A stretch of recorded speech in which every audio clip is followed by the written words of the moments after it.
진시황릉 본릉은 혹시 발굴 계획이 있어요? 없어요. 없죠. 없고 현대과학으로 과연 그것을 비파괴로 탐침으로 해서 할 수 있는 기술은 나올 것 같지가 않고요. 이 병마용만 다 파도 아마 2000년쯤은 갈 것이다. 2000년 걸린다고. 그 일본 젊은 여성들이 막상 파리에 가고서 실망하고 여기 화장실이 당연히 없으니까 보통은 창밖으로 그냥 버리죠. 대신 친절하게 소리는 쳐줘요. 똥 이렇게.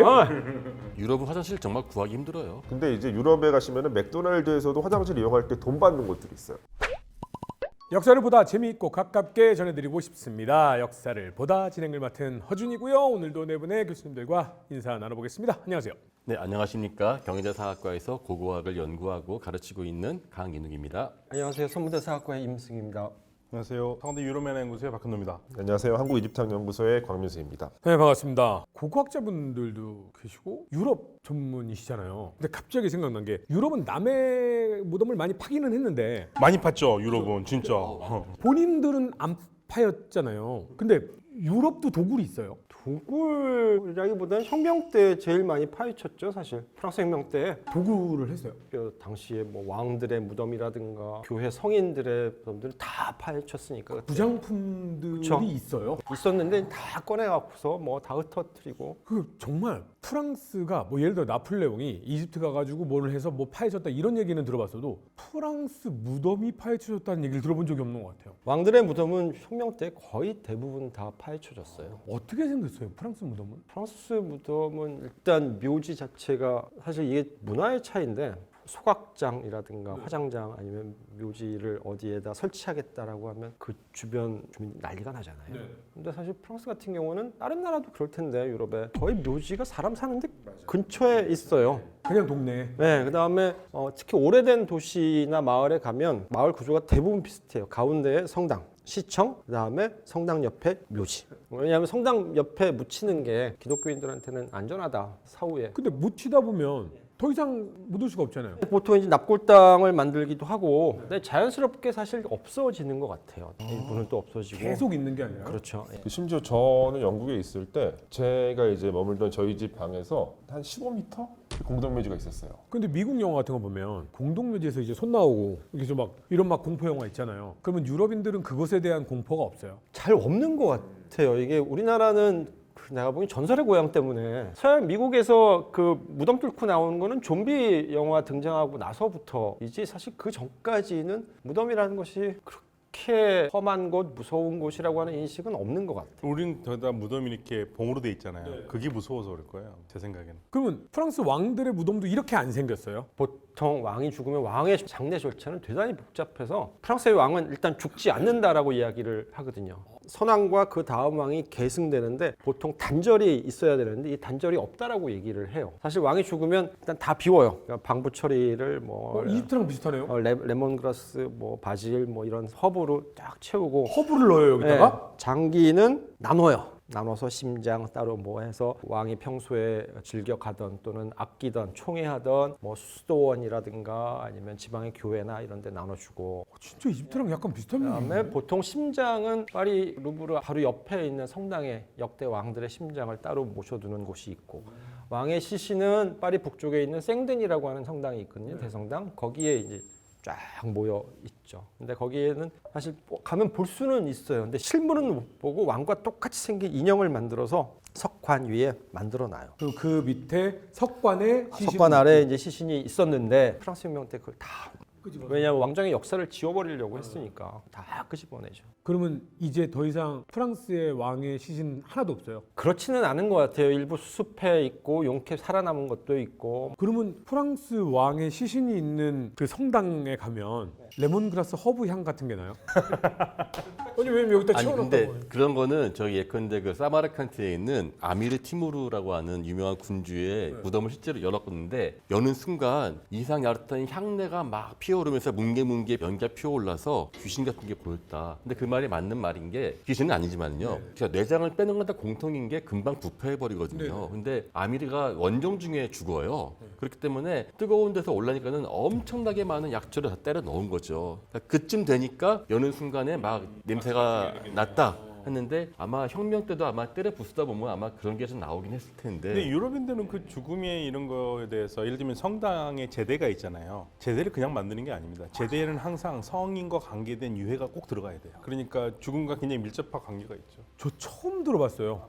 프랑스 왕이 죽으면 장기를 꺼내서 어디는 성당에 보내고 뭐 심장은 어디 성당에 보내고 시신은 안에다가 레몬그라스랑 허브 채워가지고 저 이거 처음 들어봤어요. 그게 사실 성인들도 마찬가지거든요. 성인들도 죽으면 그냥 남는 게 없어요. 정말 알뜰살뜰하게 머리카락, 손톱 뭐 다 해갖고서 자기 친구한테 나눠주고 조카한테 나눠주고. 예. 시신을요? 왜냐하면 그게 영빨이 있다라고 믿어. 그렇죠. 영빨. 영팔이 있다고. 영험한 효과가 있다라고 믿었기 때문에 그것 때문에 이제 순례가 발달하기 시작한 거고. 그러니까 프랑스가 그래서 로마 카톨릭의 큰 딸이잖아요. 프랑스를 로마 카톨릭의 큰 딸이라고 부르는데 천주교는 전통적으로 사람이 죽어도 등급이 있어요. 정동에 있는 성공회 그 건물에 보면 그 주교님이 복도 밑에 시신이 있다고 하더라고요.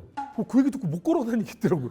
이 밑에 있다고요. 근데 유럽 가시면은 그 대성당이나 일반 뭐 큰 교회들 가시면은 전부 다 그 밑이 다 무덤이에요. 바닥면이 다. 그러니까 원래 유럽은 이런 식으로 교회를 이게 짓는군요. 뭐냐면 이제 교리 때문에 그런데 죽고 나면 사후 세계의 존재들을 만나잖아요. 네. 내가 착하게 살면 천사가 나를 데리고 천국으로 갈 거고 나쁘게 살았으면 악마가 나를 끌고 지옥으로 데려갈 텐데 사실 어떻게 될지를 모르니까 이제 죽고 나서 사탄을 만나면 무섭잖아.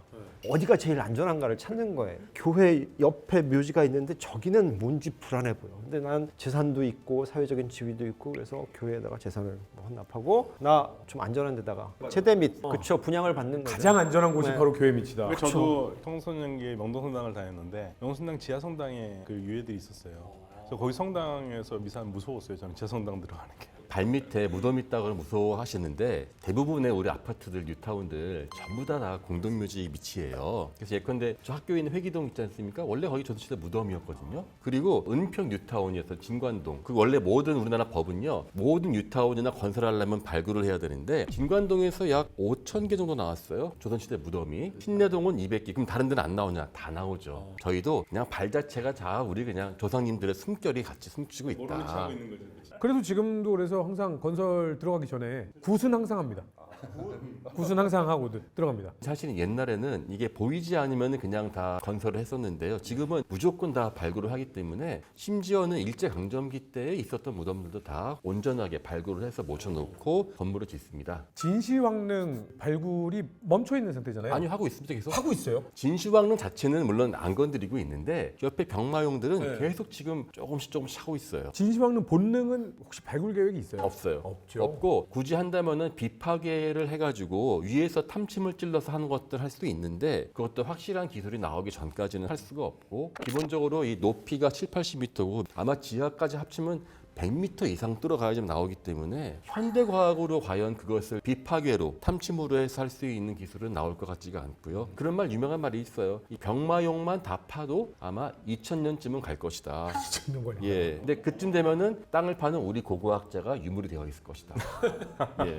인류가 사라질 수도 있죠. 중국 왕릉 중에 예를 들면 우리한테 굉장히 유명한 그 왕들 있잖아요. 뭐 삼국지에 나오는 뭐 왕들이라든가 그 왕들이 발견된 적이 있어요. 대부분 없고요. 장군들 예컨대 관우나 장비 같은 경우는 장비는 중간에 목이 잘려가지고 가기 때문에 이제 사라져버리고 왕의 무덤이 남으려면은 투탕카멘처럼 어려서부터 이미 왕이어서 르우 준비해야 되는데 삼국지 영웅들은 대부분 전쟁을 하거든요. 그러니까 언제 전장을 바쁜데 언제 자기 무덤을 만들겠어요. 그래서 제갈량도 죽을 때 이제 유언을 하기 이렇게 했다고 합니다. 내가 죽으면은 나를 그 4명의 군사가 메고 가게 하다가 끈이 끊어지면 자연스럽게 그냥 거기다 묻어버려라 라고 했었답니다. 장군이 어떻게 릉을 남기겠어요? 조조 무덤도 안 나왔어요? 조선 나왔죠. 조조 나왔어요. 조조는 나왔는데 2009년도에 이제 나와가지고 중국 내에서는 이미 조조가 맞다라고 이야기했는데 여전히 저를 비롯해서 많은 해외학자들은 좀 앞뒤가 안 맞는 게 많다. 왜냐면 일단 조조가 타짜의 대사, 야 그 양반은 갈 때도 참 예술처럼 가신다고. 조조는 평생 도굴을 한 것으로 유명했거든요. 오죽하면 군대 조직에도 아예 도굴 부대가 있었어요. 근데 본인도 알잖아요. 죽을 때 나 이제 도굴될 것 같다라고 해서 사방에 가짜 무덤을 만들었었다는 것이 이제 널리 알려져 있는데 실제 이 사람도 하남성에 있는 그 서고열천이라는 데서 나왔는데 너무 무덤에 도굴이 심한 거예요.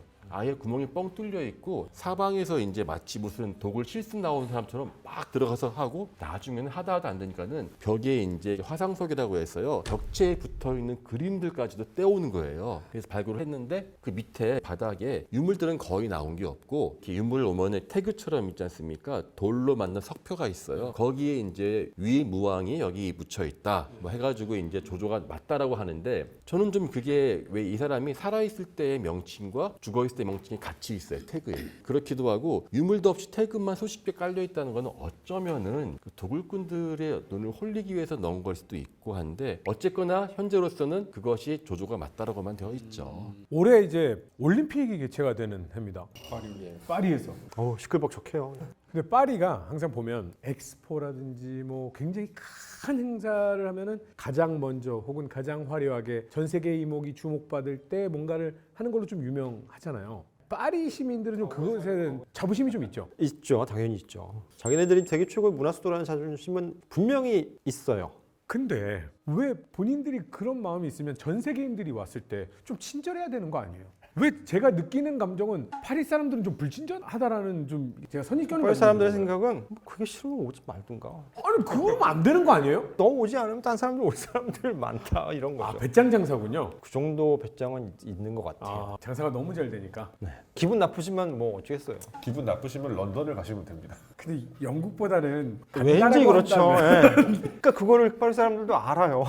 그러니까 이 집은 진짜 맛집이라서 가긴 가야겠는데 사장님이 겁나 불친절해 이런 느낌이긴 한데 근데 파리가 지금은 그렇지만 예전에는 진짜 더럽고 냄새나는 동네였다. 언제까지 그랬어요? 뭐 어떤 사람들은 지금까지도 그렇다라고 얘기하는 사람도 더러워요. 아니 왜 그 일본 젊은 여성들이 그 파리에 대한 환상을 갖고 있다가 막상 파리에 가고서 그 실망하고 그 지저분한 거리와 그 지하철의 냄새를 보면서 그 실망한 거를 갖고 용어를 만들어서 파리 신드롬 뭐 이렇게 부르더라고요. 근데 이제 진짜 더러웠던 시기가 뭐 있었죠. 중세에서 17세기, 18세기까지만 해도 파리는 인구가 많아지면서 하수 시설이 제대로 안 돼 있었기 때문에 물론 완전히 없는 건 아니었어요. 중세 시대에도 로마 제국이 오늘날의 이제 프랑스 지역 갈리아 지방을 정복해 있을 때 파리시에 살았었는데 거기에는 하수 시설이 있었거든요. 지금 그 소르본 밑에 보면 클리니 수도원이 있는데 그 지하에 보면 그 로마 시대에 만든 하수 시설이 남아 있거든요. 근데 18세기면 전 세계를 호령하던 때 아닌가요? 그렇죠. 그 다음에 한참 이제 중세에 와서 이제 파리시가 조금씩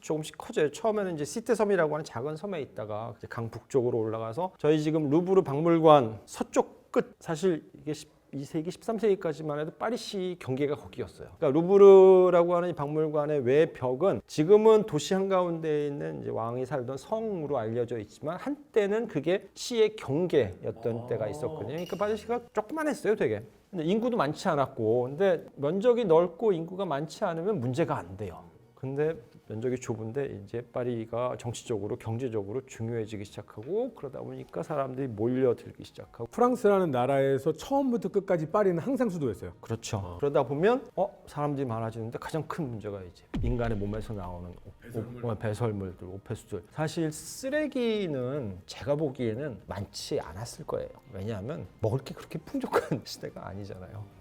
지금처럼 뭐 분리수거를 한다든가 뭐가 있어요. 버릴 게 있어요. 분리수거를. 그래서 아무튼 이 증가하는 인구를 도저히 파리의 기반 시설이 감당하지 못하면서 나타나는 게 길거리 오폐수들 떠다니고 있어요. 특히 비가 오면 진짜 최악이거든요. 일단 아파트들 물론 19세기 오스만 때 지어진 것들 말고 옛날에 지어진 것들도 꽤 높은 층 3, 4층짜리 건물들이 있는데 여기 화장실이 당연히 없으니까 그러면 집에 화장실이 없어요? 예전엔 지금이야 다 있죠. 예전에는 화장실이 없기 때문에 저희 쓰는 오강 이런 의자에다가 밑에 사기 그릇 이렇게 깠다 뺐다 하는 우리는 조선시대에도 화장실이 있었고 고려시대에도 화장실이 있었잖아요. 그렇죠. 시골 가면 있었을지 모르겠어요. 도시에는 따로 화장실이 큰 건물 같은 경우에는 없었어요. 그러면 오강에다 싸서 세느강에 버려요? 오강에다 싸서 세느강에 갖다 버리면 이제 정성이 지극한 애들이고 보통은 창밖으로 그냥 버리죠. 창 밖에는 도시면은 사람들 지나다닐 거 아니에요? 대신 친절하게 소리는 쳐줘요. 똥 이렇게?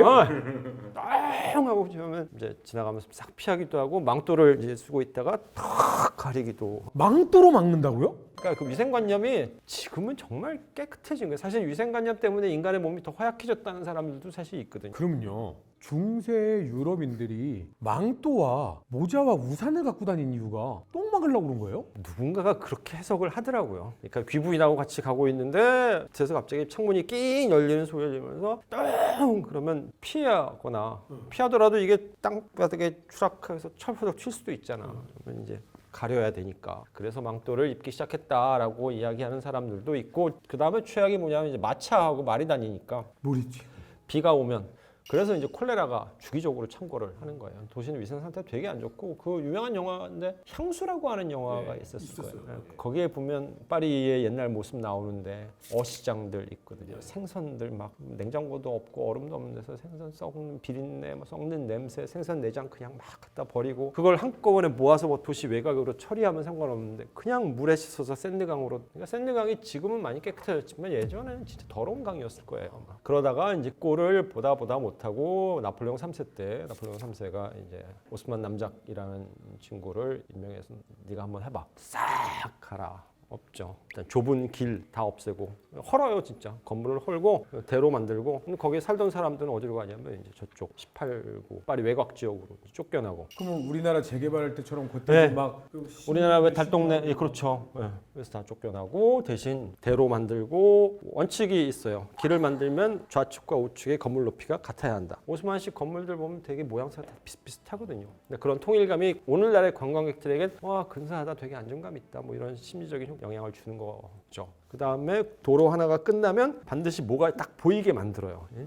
무슨 기념비라든가 누구의 작은 조각상이라든가. 그래서 한 도로가 끝나면 이렇게 교차로가 있으면 교차로 한쪽 구석에 뭐 예를 들어서 몰리에르의 조각상을 만들어 놓는다든가 아니면 뭐 왕의 기마상을 세워 놓는다든가 이런 식으로 해서 볼만한 거에 길을 끝날 때 뭐 나오고 돌아서 쭉 가다 보면 또 뭐 하나 이렇게 나오게끔 도시 설계를 하고, 그러면서 이제 중요한 게 상수와 하수 시설을 대대적으로 보완하죠. 사실 프랑스 사람들 보면 예전에는 동양이 훨씬 살기가 좋았던 것 같아요. 아 그래요? 일단 저희는 인부는 비료를 쓰기 위해서 따로 어쨌든 그렇죠, 모았죠. 말씀하셨듯이 뒷간에서 모아가서 농사에 썼잖아. 그렇죠. 근데 그럼 한 통에다 모아서 대도시 같은 경우에는 별로 그게 한편으로는 사실 도시 규모의 차이 때문에 벌어지는 일일 수 있을 것 같아요. 도시가 이제 워낙 파리는 중세시대 이후가 되면 워낙 커지니까 근데 이 도시에서 어떤 사람의 분뇨를 사용할 곳이 없다 보니까 도시에서는 화장실은 제일 빨리 발견된다가 사실 이 한국하고 일본이거든요. 특히 이제 아예 일본은 아예 토일렛 아키올로지라고 해가지고요. 화장실을 발굴을 해서 거기서 나온 인분으로 사람들의 그 뭘 먹었는지까지도 밝히는 게 있거든요. 한국도 얼마 전에 백제 그 왕궁지에서 발견됐거든요. 물론 이제 그러한 그 화장실이라는 게 평민들을 위한 것은 아니고 아마 귀족들을 위한, 진짜 요즘같이 딱 생긴 이렇게 길쭉하게 또랑 파가지고 그 위에 걸터 앉아서 일을 보는 그런 식인데, 파리 같은 그러한 그 상수도 시설은 이미 가장 먼저 나온 예가 인더스 문명에서 나왔어요. 모헨조다로라는 유적이 있거든요. 5,000년쯤 전에 나오는데 정말 특이한 유적인 게 이 사람들이 왕도 뚜렷하게 보이지가 않고 귀족도 없고 군사도 없고 집도 보면 다 비슷비슷해요. 진짜 이 도심에 있는 집 같은데 이 사람들이 가운데에는 거대한 목욕탕이 있고 상수도 하수도 시설이 완벽하게 구비되어 있었거든요. 그러니까 아마 이 사람들도 그 알았던 것 같아요. 과밀화되면 결국은 위생 때문에 전염병이나 이런 것으로 죽을 수 있다는 것을 안 것 같기도 하고, 더 웃긴 게 기원전 1500년, 지금부터 1500년 전인데 갑자기 멸망하거든요. 이것이 뭐 그 뒤에 온 아리안족들이 침입해서 뭐 무너뜨렸다, 그렇게들 영국 사람들이 이야기했는데 실제는 그게 아니라 자연적으로 멸망했다라고 하는데, 그 가장 큰 원인이 요즘 나오는 게 기후변화로 물길이 바뀌지 않습니까? 그럼 이제 그 도심에서 폐 오물들을 갖다 버려야 될 상하수도 시스템이 붕괴가 되니까 사람들이 그냥 자발적으로 도시를 버리고 다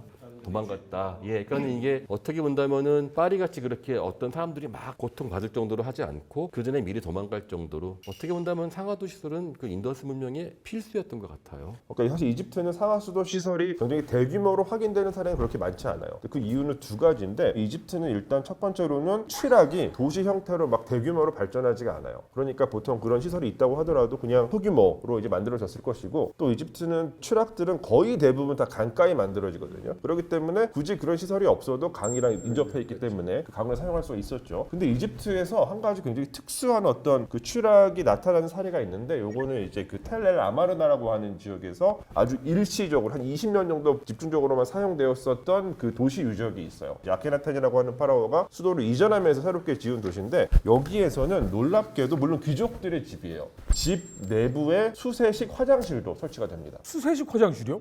그러니까 물 내리면 내려가요? 그거는 아니지만 이제 그 옆에 커다란 수조가 있고 사람이 뭔가 이제 어떤 볼일을 보고 그 물로 처리를 해서 분뇨가 집 바깥에 이제 하수 시설을 통해 가지고 빠져나가게끔 만들어 놓은 시설들이 있어요. 그리고 아마 근데 이런 시설들이 그 이집트에서는 이 추락 유적이 잘 확인되지 않기 때문에 이 이전 시대에는 잘 나타나지 않는데 근데 이것보다 훨씬 더 이전에 기원전 2400년경에 그 아부시르라고 하는 곳에 가면 오왕조 시대에 지어진 사후라의 피라미드가 있는데 이 사후라 피라미드에 당내 신전이 있어요. 그러니까 피라미드 바로 이제 옆에 만들어지는 일종의 의뢰용 시설인데 이 신전 하부에서 그 아마도 이제 하수를 처리하기 위해서 만들어 놓은 배수 시설이 확인이 돼요. 근데 이 배수 시설이 단순히 돌로만 만든 것이 아니라 심지어는 구리를 사용해서 파이프까지 만듭니다.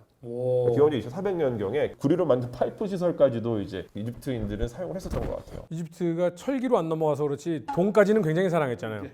그러니까 이게 사실은 파리가 더러울 수밖에 없는 게 그 그리스도교 문화 전통에서는 정결이 그렇게 발전하지 않아요. 깨끗한 게. 근데 이슬람에서는 무슨 얘기냐면 깨끗하기만 하면 신앙의 50%를 한 거예요. 정결은 신앙의 절반이에요. 그러니까 특히 뒷일 처리하는 거는 이집트처럼 깔끔해요. 그 이미 수세식이 있어요. 그러니까 물로 다 닦습니다. 지금도 물로 닦고요. 예를 들면 사우디아라비아 리야드 공항에 가잖아요. 그럼 소변기 옆에도 닦는 게 있어요. 물로. 예, 그 정도 물을 굉장히 중요시하기 때문에 파리처럼 막 똥을 버린다? 이건 있을 수가 없는. 분변을 버리는 게 아니라 재활용을 해야 되지 않습니까? 그게 또 우리나라 같은 경우는 두만강 유역이랑 연해주 쪽에 있는 음루족, 그러니까 말갈족의 이제 그 선조가 됐는데요. 음루들은 어떻게 했냐면은 화장실을 다 집 안에서 봐요. 그래서 그걸 다 모아놔요. 왜냐면은 이제 그 음루는 워낙 추운 데 살기 때문에 땅속 깊숙하게 이제 1m 이상, 1.5m 정도 되는 데까지 들어가거든요. 그러면은 거기서 이제 소변을 모아가지고 따로 이제 가죽 무도제를 한다든지 아니면 살균제를 쓰기도 하고요. 실제로 최근에 17세기 러시아 선원들이 캄차카 반도에 그 음루인들과 비슷한 사람들의 원주민들의 집을 들어갔는데 집안이 너무 냄새가 심해서 골치가 아파가지고 눈을 뜰 수 없을 정도로 아주 최악이었다. 근데 사실 뭐 러시아도 그렇게 위생적이지 않은 나라였는데 그랬나 봐요. 원래 냄새가 가장 빠르게 예민하지만 가장 적응이 빠른 뭐 기관이라고 하지 않습니까? 아무튼 파리가 지금 하수도 정비하기 시작한 건 1830년대. 1830년대만 해도 파리시의 하수도 총연장이 한 14km 정도밖에는 안 되는데 한 20년 사이에 거의 145km 정도로 이제 쫙 늘어나고 레미제라블이라고 하는 소설에 보면 왜 장발장이 하수구를 통해서 막 도망다니는 장면 나오잖아요. 이제 그게 가능한 게 그때 이제 1820년부터 시멘트라고 하는 재료가 사용되기 시작해서 중세 시대에 지어진 하수구는 이제 되게 좁고 사람 네모만한 모양이었는데 타원형 달걀 모양의 하수구가 만들어지기 시작하고 그러니까 아치형으로 만들 그렇죠. 아치형으로 만들고 사람이 지나갈 수 있게끔 높이를 굉장히 큰 하수도가 그렇죠. 우리 흔히 생각하는 게 그때 만들어진 거네요. 예. 근데 이걸 총지휘한 사람이 이제 오스만이 직접 한 건 아니고 오스만 지사가 상하수도 시설 다시 설계해라. 그래서 유젠 벨그랑이라고 하는 인물을 임명하고 네가 이제 상하수 관리 책임자다라고 해서 이 친구가 전체적으로 다 작업. 지금의 대한민국을 보면요. 상하수도 할 때 보면 파이프를 흔히 연상을 하잖아요. 근데 그 프랑스나 이런 유럽의 그 상하수도를 연상하라고 하면 진짜 무슨 지하철 다닐 것 같은 느낌의 그 상하수도잖아요. 지금도 다 들어갈 수 있어요. 왜 그렇게 크게 만들어요? 일단 준설해야 하니까. 주기적으로 파내야 되니까. 온갖 것들 왜 그 파리 여행하시다 보면 아침에 도로 청소하는 거 혹시 보신 적 있으세요? 파리 도로가 보도가 이렇게 있으면 가운데 이제 차다니는 도로가 이렇게 생겼어요.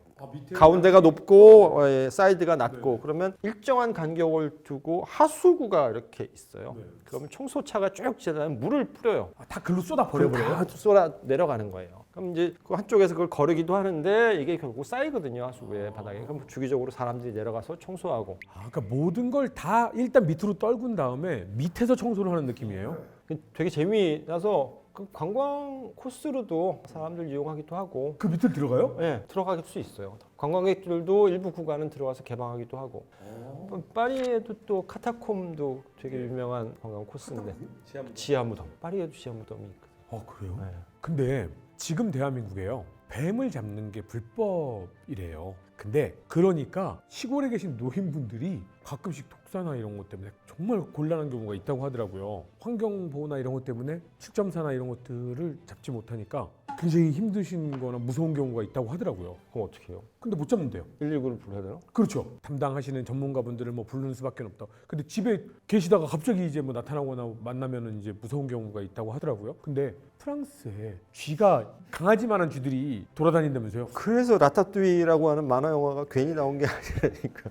그 사실 1, 2차 대전 때는 쥐가 정말로 커가지고 막 군인들이 그 쥐 때문에 막 로이로이에 걸렸다고 막 이런 얘기가 있잖아요. 그 1870년 보불 전쟁이 일어나고 1871년 파리 꼬뮌이라는 사건이 일어났을 때 이제 파리 사람들 프로이센군에 포위됐을 때 먹을 것 떨어지니까 동물원에 있는 동물들 막 잡아먹기, 뭐 코뿔소, 하마, 스테이크 해먹고 먹기 시작하다가 결국은 나중에 쥐, 고양이 다 먹거든요. 저는 쥐를 먹어봤거든요. 어쩌다가요?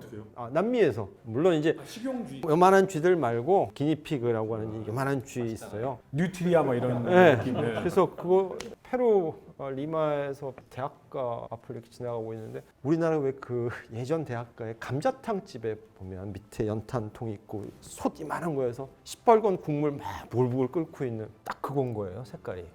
그래서 저게 뭐냐 그랬더니 사람이 딱 줄 서갖고서 그 빵 사이에다가 촉촉한 고기를 탁 해갖고서 그 샌드위치로 팔더라고요.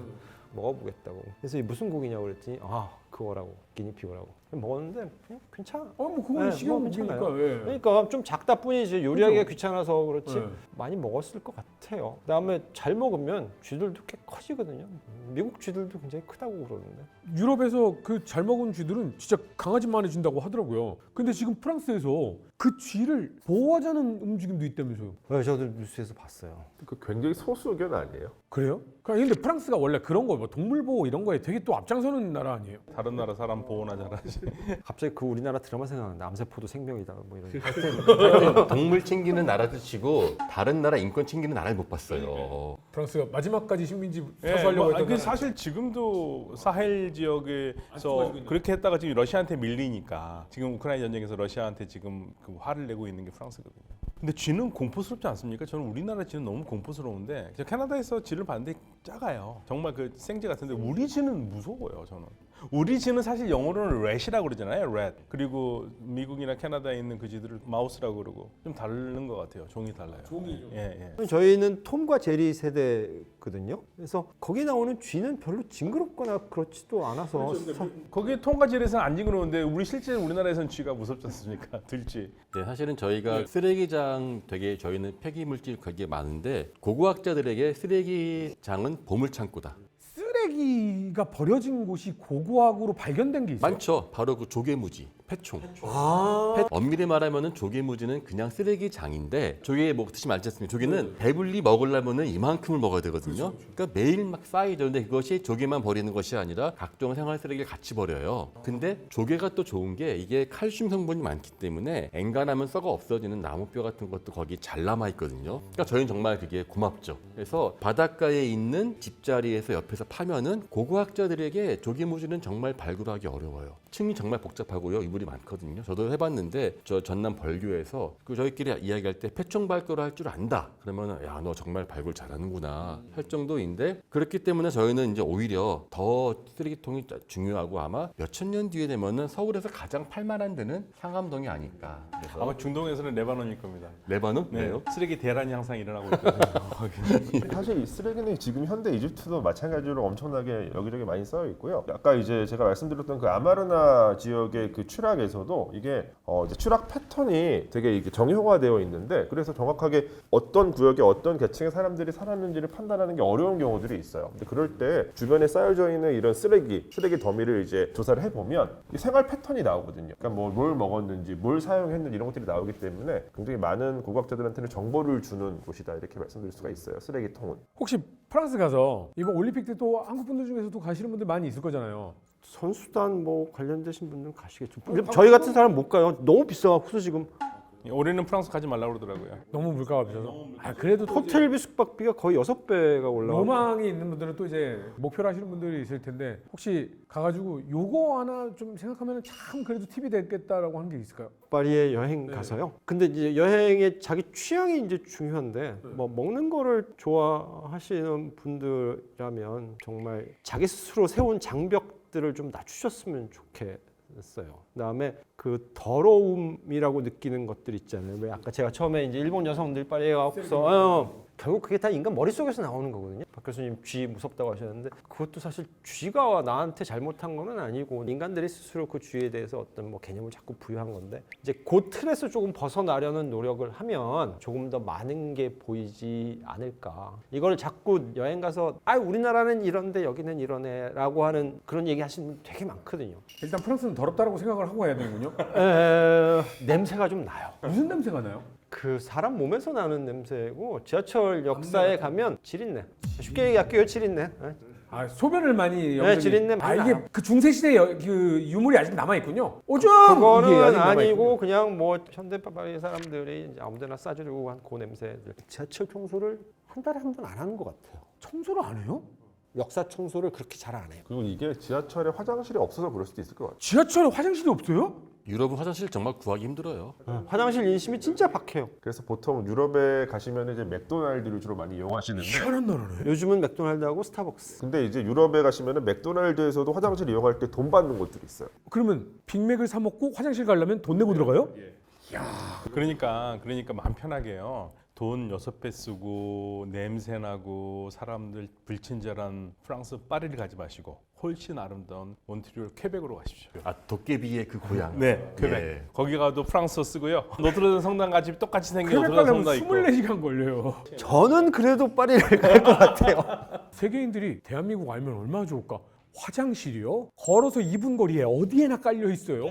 근데 이게 화장실도 결국 문화인지라 그게 처음에 너도 너무 힘들었어요. 러시아에서 없어가지고. 근데 좀 지나니까 또 그냥 적응이 되더라고요. 거기. 근데 사실 우리도 화장실이 86년 아시안 게임, 88년 올림픽 하면서 좋아졌죠. 그때 그 화장실 운동하신 분 계시잖아요. 저 성함은 기억 안 나는데. 어릴 때만 해도 그 정장 근처에서 엄마가 애 가지 까고 쉬하는 그런 장면이 정말 저는 되게 많이 봤었던 기억이 나요. 지하철에 화장실이 없다라는 거 상상도 못 해봤어요. 지하철 보통 나오면 동전 내고 이용할 수 있는 화장실이 따로 있어요. 그럼 항상 이게 화장실을 간다고 생각하면 항상 동전을 가지고 있어야 되겠네요. 갖고 다니시는 게 좋아요. 유럽 프랑스의 꿀팁. 동전은 가지고 다녀야 된다. 빅맥을 먹더라도 화장실은 유료다. 그 장이 혹시 약하신 분들은 꼭 상비약을 챙겨 가시라고. 네. 장이 약하신 분들은 호텔에 머무시라. 네, 오늘도 재밌는 이야기 잘 들었습니다. 수고 많으셨습니다. 감사합니다.